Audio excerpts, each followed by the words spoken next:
हाँ जी बच्चों, accounting ratios chapter number 4 TS Grewal के कुछ बैक क्वेश्चंस करा रही हूँ।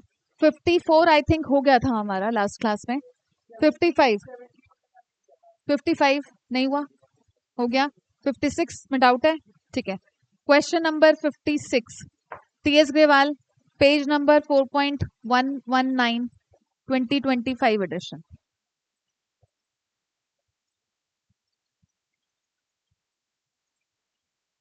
देखो 56 क्वेश्चन में डाउट है बच्चे को। इसमें क्या है हमारा फॉर्मूला, क्या बोल रहे हैं, from the following information calculate total asset to debt ratio. तो total assets to debt ratio में हमारा फॉर्मूला होता है बच्चों टोटल एसेट्स अपॉन में डेट, ठीक है। Total asset simply total of the asset side और टोटल ऑफ लायबिलिटी साइड, और डेट आपका एनसीएल, नॉन करंट लायबिलिटी, ठीक है। तो अब मेरे पास यहाँ पर आप अगर देखो क्या क्या दिया इन्होंने, मेरे पास नॉन करंट लायबिलिटीज तो गिवन है 9% बैंक लोन, डिबेंचर्स भी गिवन है, डेट तो है मेरे पास, पर टोटल एसेट्स के रिगार्डिंग मेरे को या तो सारी लायबिलिटीज चाहिए, क्योंकि टोटल एसेट टोटल लायबिलिटीज भी तो होती है ना, पर यहाँ फॉर्मूले में मत लिख देना, फॉर्मूले में ऊपर टोटल एसेट ही लिखना। आप उसको कैलकुलेट करने के रिगार्डिंग टोटल एसेट्स के लिए आप कर सकते हो यहाँ पर कि total assets is equal to share holders funds, क्योंकि मुझे लायबिलिटी का सारा कंटेंट दिख रहा है यहाँ पर, ठीक है। Share holders funds plus non current liabilities plus current liabilities, ये तीनों चीजें हमारी टोटल लायबिलिटीज कॉन्स्टिट्यूट करती हैं।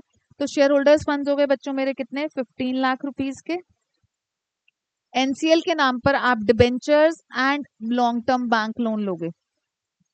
Debentures and long term bank loan में 4 लाख के हमारे डिबेंचर्स हैं, लॉन्ग टर्म बैंक लोन में हमारा 1 लाख है, ठीक है। करंट लायबिलिटीज के नाम पर हमारे पास यहाँ पर 5 लाख गिवन है बच्चों, ठीक है। तो ये हमारा 15 5 20 25 लाख हो गया इन टोटल। टोटल लायबिलिटीज बोल लो या टोटल एसेट्स बोल लो, ये हमारा टोटल 25 लाख हो गया। और ये एनसीएल हमने अभी निकाल ही लिया था यहाँ पर 5 लाख, तो टोटल एसेट्स है हमारी 25 लाख अपॉन में एनसीएल हमारा नॉन करंट एसेट कैसे निकाली बेटा, ये आपके डिबेंचर्स 10% डिबेंचर्स जो है ये भी नॉन करंट लायबिलिटी है, और लॉन्ग टर्म बैंक लोन जो है 1 लाख का वो भी, बैंक लोन भी तो क्योंकि लॉन्ग टर्म बेसिस पे लेते हैं ना हम लोग। हाँ बेटा, क्योंकि बैलेंस शीट में total asset is equal to total liabilities, ठीक है। तो 25 लाख अपॉन 5 लाख, 5:1, ठीक है पुष्कर, आ गया। चलो नेक्स्ट 57 में किसी को डाउट है, डेट में बेटा डिबेंचर्स लोगे 10% डिबेंचर्स एंड 9% बैंक लोन, ये दो चीजें लोगे, हाँ ठीक है। NCL is basically non current liabilities, आपका डेट हो गया। अब बताओ मुझे 57 में भी डाउट है किसी को, 58 में, 58 में है, देखो question number 58, from the following information again total asset to debt ratio निकालनी है, फिर से टोटल एसेट अपॉन में डेट करना है हमने। टोटल एसेट की रिगार्डिंग आपके पास एसेट साइड की मुझे सारी इंफॉर्मेशन दिख रही है, ठीक है। टोटल एसेट्स बेसिकली हमारी non current asset and current assets होती हैं, ठीक है। तो non current asset and current assets की रिगार्डिंग आप क्या लोगे, देखो property plant and equipment gross value दी है, मतलब टोटल, इसमें से आपको डेप्रिसिएशन माइनस करना पड़ेगा बच्चों, क्योंकि हमें नेट याद है 11th में बैलेंस शीट में अगर आप मशीनरी लिखते थे तो मशीनरी में से माइनस डेप्रिसिएशन करके बाकी वैल्यू को बाहर लाते थे, ठीक है ना। तो ऑब्वियसली आपका डेप्रिसिएशन माइनस होने के बाद वाली वैल्यू आउटर कॉलम में ऐड होती थी, तो यहाँ भी तो सेम काम है, कंपनी के केस में भी आपको फाइनली नेट फिक्स्ड एसेट्स ही लेनी होती है, ठीक है। तो इसके रिगार्डिंग आपकी property plant and equipment 6 lakh minus कर दोगे इसमें से एक्यूमुलेटेड डेप्रिसिएशन, अब तक का टोटल इकट्ठा किया हुआ depreciation, plus non current investment भी तो ऑब्वियसली हमारी नॉन करंट एसेट का पार्ट होगी, and long term loans and advances. देखो बच्चों, अगर ये सिर्फ लॉन्ग टर्म लोन्स होता तो ये हमारा एनसीएल बनता, अब एडवांसेस वर्ड बोला है ना, इसका मतलब हमने दूसरों को लोन दे रखे हैं, तो वो हमने अगर लोन दिए हुए हैं तो ऑब्वियसली वो हमारी एसेट है, ठीक है। तो long term loans and advances हमारा 40,000 और आ जाएगा। ये हमारी टोटल नॉन करंट एसेट्स बन गई बच्चों, ठीक है। करंट एसेट के रिगार्डिंग, करंट एसेट्स इन्होंने हमें दी है 2,50,000। तो non current asset plus current assets करेंगे तो ये हो गया 5,00,000, 5,50,000, 6,00,000, 8,00,000 हो गया टोटल हमारा टोटल एसेट्स। न्यूमरेटर आ गया। अब डिनोमिनेटर के लिए, denominator is debt. Debt is basically आपका एनसीएल, नॉन करंट लायबिलिटीज। इसके रिगार्डिंग आपके पास लॉन्ग टर्म बोरिंग्स दिए हैं एंड लॉन्ग टर्म प्रोविजंस दिए हैं, इन्हीं दोनों को आप ऐड कर दोगे। लॉन्ग टर्म बोरिंग्स ऑब्वियसली आपने लंबे टाइम पीरियड के लिए बोरो किया। क्यों लॉन्ग टर्म में, मतलब हमने लंबे टाइम पीरियड के लिए बोरो किया, नॉन करंट लायबिलिटी तो हुई, ठीक है। और 1 साल से ज्यादा के लिए हमने प्रोविजन बनाया तो वो भी हमारी लॉन्ग टर्म लायबिलिटी हुई, ठीक है। तो लॉन्ग टर्म बोरिंग्स हमारी 3,00,000, लॉन्ग टर्म प्रोविजंस हमारे 1,00,000, तो फाइनली 4,00,000 का हमारा डेट हो गया बच्चों। ओके, तो हम यहाँ पे पुट कर देंगे 8,00,000 अपॉन में 4,00,000, तो 2:1, ठीक है बच्चों। 2:1 हो गया हमारा finally total asset to debt ratio. और किस में डाउट है? नेक्स्ट में है 59 में है, ठीक है।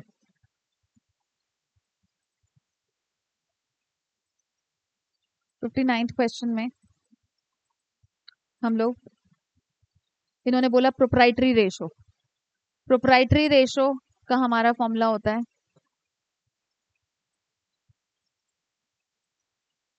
इक्विटी, मतलब शेयर होल्डर्स फंड्स अपॉन में टोटल एसेट्स, ठीक है। अब 59th में इक्विटी के रिगार्डिंग, शेयर होल्डर्स फंड्स के रिगार्डिंग आप share capital plus reserves and surplus कर दोगे, ठीक है। अगर ये शेयर कैपिटल की जगह शेयर होल्डर्स फंड्स ही दे देते तो फिर रिजर्व्स एंड सरप्लस इग्नोर्ड। आपको याद होगा उस दिन के लेक्चर में ऐसा था, एक शेयर होल्डर्स फंड्स थे, तब हमने रिजर्व्स एंड सरप्लस नहीं लिया था। अगर फंड वर्ड ही देते थे ना बच्चा इसकी जगह, शेयर कैपिटल की जगह शेयर होल्डर्स फंड्स बोल देते, हाँ, ठीक है। फिर रिजर्व्स एंड सरप्लस को इग्नोर। शेयर कैपिटल हम लोगों को कितना अमाउंट दिया बच्चों इन्होंने? 3,00,000 प्लस रिजर्व्स एंड सरप्लस का 1,80,000, 4,80,000 हो गया हमारा शेयर होल्डर्स फंड्स या फिर इक्विटी। अब आ जाते हैं हम टोटल एसेट्स पर। तो it's very easy, non current asset भी दिए बेटा और करंट एसेट भी दिए, दोनों ही दे दिए हेडर। तो नहीं बेटा, एसेट साइड से ले रहे हैं ना, अब लायबिलिटी साइड से ले रहे होते तो NCL plus CL plus equity,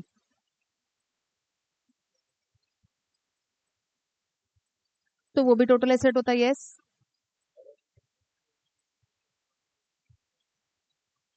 NC और सीए लेते एसेट के लिए, तो फिर एसेट साइड ही पहले प्रेफर करो ना। हाँ कोई भी ले लो, आंसर तो सेम आएगा बेटा, ठीक है। तो 13,20,000 प्लस 6,00,000,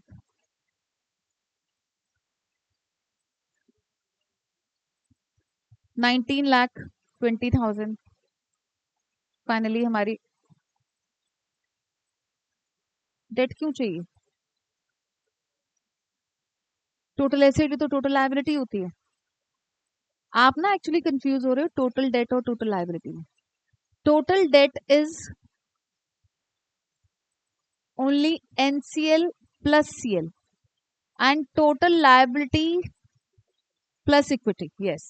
टोटल लायबिलिटी आपकी टोटल एसेट के इक्वली तो है, तो टोटल लायबिलिटीज आपकी NCL plus CL plus equity, तीनों चीजें होंगी ना उसके अंदर, तो हमें डेट अलग से चाहिए ही नहीं। हम्म हम्म बेटा शेयर होल्डर्स फंड्स के सब हेड हमको गिवन है, तो हम उसको क्यों, मतलब आप इक्विटी, वही तो मैं कह रही थी ना, आप बैलेंस शीट के पॉइंट ऑफ व्यू से सोचा करो। आपने एक फॉर्मूला याद कर लिया कि total asset minus total date कर देता हूँ मैं, तो मेरे को इक्विटी मिल जाएगी। टोटल एसेट तो है, क्यों करना आपको टोटल डेट? आपके पास इक्विटी के अंदर का जो कंटेंट है, share capital and reserves and surplus, वो गिवन है, फिर उसको यूज कर लो। ठीक है, इक्विटी हमारा, शेयर होल्डर्स फंड्स हमारा मेजर हेड होता है। इनफैक्ट आपको स्कूल में टीचर्स चैप्टर नंबर 1 करा रही होंगी, तो आप देख रहे होंगे आपके टीचर्स आपको बोल मेजर हेड समझा रही होंगी, फिर उसके अंदर का कंटेंट समझा रही होंगी। ठीक है, कि शेयर होल्डर्स फंड्स हमारा मेजर हेड, उसका sub head share capital, share capital में भी further equity share capital, preference share capital, reserve and surplus में हर तरह का reserve, general reserve, workman compensation reserve, हर तरह का रिजर्व आ जाता है। और एक और भी, बल्कि लूज टूल्स नहीं आते बेटा, लूज टूल्स करंट एसेट्स का पार्ट होते हैं। करंट एसेट में भी इन्वेंट्रीज का पार्ट होते हैं वो। ठीक है ना?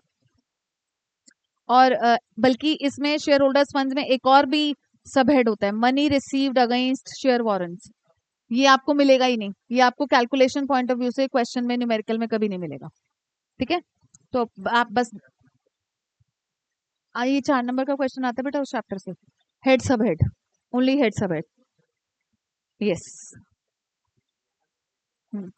हाँ, तो मैं भी आपको 110 की ही पूरी लिस्ट शेयर करूंगी। मैं एक्चुअली मैं चैप्टर नंबर 4 और 5 पहले क्यों कराती हूँ बच्चा, अब इसको करते करते 50, नहीं इसको करते करते 50% कंटेंट तो तुम्हें पहले ही याद हो गया, पहले ही पता चल गया कि कौन सा किसके। अभी कैश फ्लो में और समझ आ जाएगा, क्योंकि कैश फ्लो में तो आपको कंप्लीट बैलेंस शीट गिवन होती है, तो उससे आपको कैश फ्लो स्टेटमेंट बनाना होता है, तो वहां पे भी आपका ये बैलेंस शीट ही रिवाइज होती रहेगी। तो फिर इसलिए आपको 4 और 5 में 50% कंटेंट पहले ही याद हो जाता है, फिर मैं उस चैप्टर को कराती हूँ, फिर तुम्हें पहले से ही पता होता है। अब जैसे नेशनल इनकम में को मैं क्या देख रहे हो, न्यूमेरिकल्स पता है, तो कंटेंट को कनेक्ट कर पा रहे हो ना, सारा वो सर्कुलर फ्लो। इनफैक्ट आरव ने तो बोला था कि मैम उस आपके उस सर्कुलर फ्लो से ही मेरा चैप्टर नंबर 1 तो हमें समझ आ गया ना। तो क्यों समझ आ गया, क्योंकि मैंने न्यूमेरिकल्स में वो सारी चीजें करा दी थी, अब उसकी थ्योरेटिकल टर्म्स में कर रहे हो तो आपके लिए इजी लग रहा है। ठीक है, इसके बाद देखो नेक्स्ट, और किस में डाउट है बेटा? 60 में भी है, ठीक है, आंसर गलत आ रहा है, ठीक है। क्वेश्चन नंबर 60, अगेन इसमें हमें प्रोप्राइटरी रेशो निकालनी है, equity upon total assets, equity के रिगार्डिंग। अब देखो दोनों दोनों कैपिटल दे रही ना, equity share capital, preference share capital. Yuvraj समझ आ रहा है बेटा, अटेंटिव है मेन। प्रेफरेंस शेयर कैपिटल, हाँ ऊपर कर दिए मैंने विंग्स। ठीक है, equity share capital, preference share capital plus reserves and surplus. ठीक है, इन तीनों को लोगे तो डेफिनेटली आपका इक्विटी आ जाएगा। तो यहाँ पर 4,50,000, 3,20,000, रिजर्व्स एंड सरप्लस हम लोगों को दिया है 65,000। तो ये हो गया 7, 70 और 60, 8,35,000 रुपीज। ये हो गई बच्चों हमारी equity, which is also share holders funds. इसके बाद अब हमें टोटल एसेट्स चाहिए। टोटल एसेट्स के रिगार्डिंग समझ आ गई? उसको चिपक गया है ना, actually total asset minus total date को चिपक गया है इक्विटी निकालने के लिए। बेटा आपका नॉन करंट एसेट और करंट एसेट भी तो ऐड होकर टोटल एसेट आ जाती है ना। ठीक है, और बताओ फिर किसमें अगर समझ आ गया तो। देख बेटा, अब टोटल एसेट के लिए आपको फिर से non current assets plus current assets लेना है। तो इसके रिगार्डिंग नॉन करंट एसेट में property plant and equipment 7 lakh, trade investments 2,45,000, current assets 3 lakh, और कोई long term loans and advances वगैरह तो दिया नहीं। 7 और 2 9 3 10 12 सॉरी, हाँ 12,45,000। ये हो गई हमारी टोटल एसेट्स। ठीक है बच्चों, क्लियर है? 12,45,000 ये हो जाएगा, ऊपर पुट कर दोगे बस तो आंसर आ जाएगा। और किस में डाउट है? आई थिंक सब में यही गड़बड़ कर रहे होगे। एक बार आप री अटेम्प्ट कर लेना, इसका 62 ले लेती हूँ मैं, ठीक है। क्वेश्चन नंबर 62 अच्छा क्वेश्चन है, इस पर आप स्टार भी लगा लो। क्वेश्चन नंबर 62 में क्या कह रहे हैं? Calculate the proprietary ratio if total asset to debt ratio is 2:1, ठीक है, एंड डेट इज 5 लाख। तो हमें पता है कि total asset to debt ratio का क्या फॉर्मूला होता है? टोटल एसेट अपॉन में डेट। अब ये मेरे को 2/1 दिया, हाँ जी, टोटल एसेट डेट दे दिया मुझे 5 लाख, हाँ जी। टोटल एसेट हमारी यहां से निकल जाएगी 10 लाख, ठीक है बच्चों। इसके बाद नेक्स्ट हमको चाहिए, कह रहे हैं equity share capital. Equity share capital is 0.5 times of debt. तो इक्विटी शेयर कैपिटल, डेट हमारा कितना था बच्चों? 5 लाख। 5 लाख का आधा ही बोल रहे हैं ना एक तरह से, 0.5, 2.5 लाख रुपए हमारा इक्विटी हो गया। इक्विटी शेयर कैपिटल, इक्विटी नहीं, इक्विटी शेयर कैपिटल, ठीक है। उसके बाद प्रेफरेंस शेयर कैपिटल क्या बोल रहे हैं? Preference share capital 25% of equity share capital. तो इक्विटी शेयर कैपिटल है हमारी 2,50,000, तो उसका 25%, 1/4, ठीक है। तो 2.5 लाख का 1/4 आ गया आपका 62,500। ये प्रेफरेंस शेयर कैपिटल हो गई। And net profit before tax is 10 lakh. देखो हम लोगों को रिजर्व्स एंड सरप्लस में एक surplus that is statement of profit and loss account भी, मतलब हमें फाइनली नेट प्रॉफिट भी लेना होता है, क्योंकि जो प्रॉफिट बचता है वो भी तो रिजर्व्स एंड सरप्लस में जाता है, रिटेन्ड हो जाता है ना एक तरह से, ठीक है। जो प्रॉफिट डिवाइड हो जाता है वो डिविडेंड होता है। जो हम रिटेन कर लेते हैं वो या तो स्पेसिफिक किसी रिजर्व के नाम से कर लेते हैं कि जनरल रिजर्व, या फिर हम प्रॉफिट एंड लॉस अकाउंट में ही छोड़ देते हैं, ठीक है। उसको हम क्या बोलते हैं? उसको हम बोलते हैं कंपनी के केस में surplus that is statement of profit and loss account, वो रिजर्व्स एंड सरप्लस का ही पार्ट है। तो इसके regarding net profit before tax दिया है इन्होंने, हमें नेट प्रॉफिट आफ्टर टैक्स चाहिए होता है।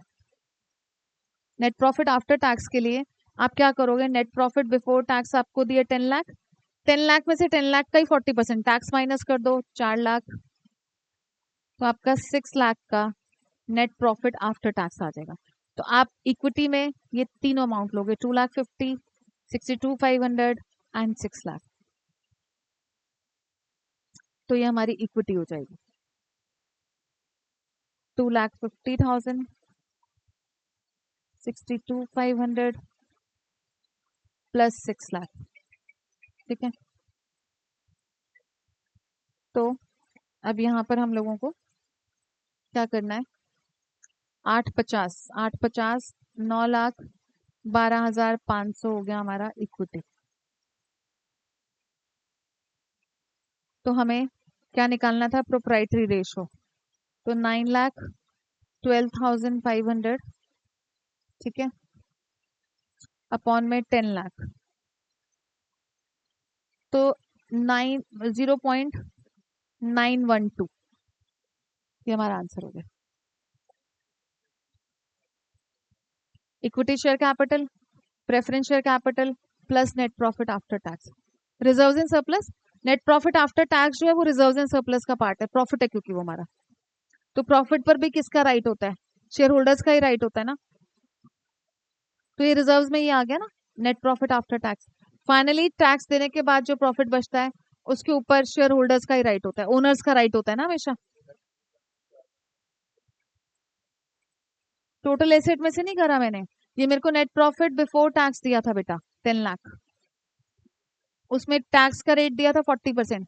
तो 10, हाँ, 10 लाख के बिफोर टैक्स में से उसी का 40% माइनस कर दिया, तो वो नेट प्रॉफिट आफ्टर टैक्स आ गया। ठीक है, समझ आया? पक्का? पुलकित पुष्कर दोनों को, ठीक है। और 62 हो गया। अंश क्लियर है? और किसी को कोई डाउट? 71, ठीक है। 71 है आपका debt to capital employed. Test है आपका इन 7 रेशोज का। आज इंटरेस्ट कवरेज रेशो करा दूंगी आज मैं, मंडे को इन 7 रेशोज का टेस्ट है। वैसे मैंने नेशनल इनकम का भी लेना था फ्राइडे को, ओनली न्यूमेरिकल्स, या मंडे ही बोला था मैंने? डाल दो। नहीं, मैं इसी का लूंगी, नेशनल इनकम का मैं वेंसडे को लूंगी। ठीक है, ओनली न्यूमेरिकल। 2018 में आए थे एक बार, उसके बाद नहीं आए। मैं बता दूं? चलो, अब क्वेश्चन नंबर 71 का बोल रहा है बच्चा ये।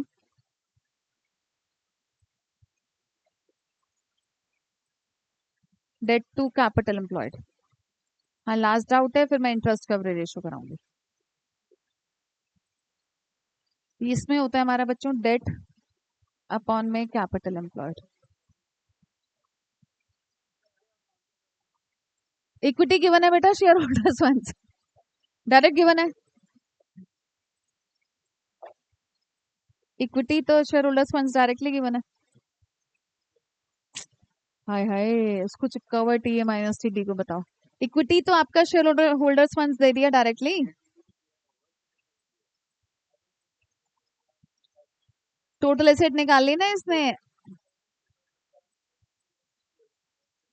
ओए होए, सारे गलत आ रहे होंगे। आप मुझे मैसेज कर दिया करो, वॉइस मैसेज बना के मैं रिप्लाई कर देती हूँ। ठीक है, तो कोई ऐसी चिंता वाली बात नहीं है।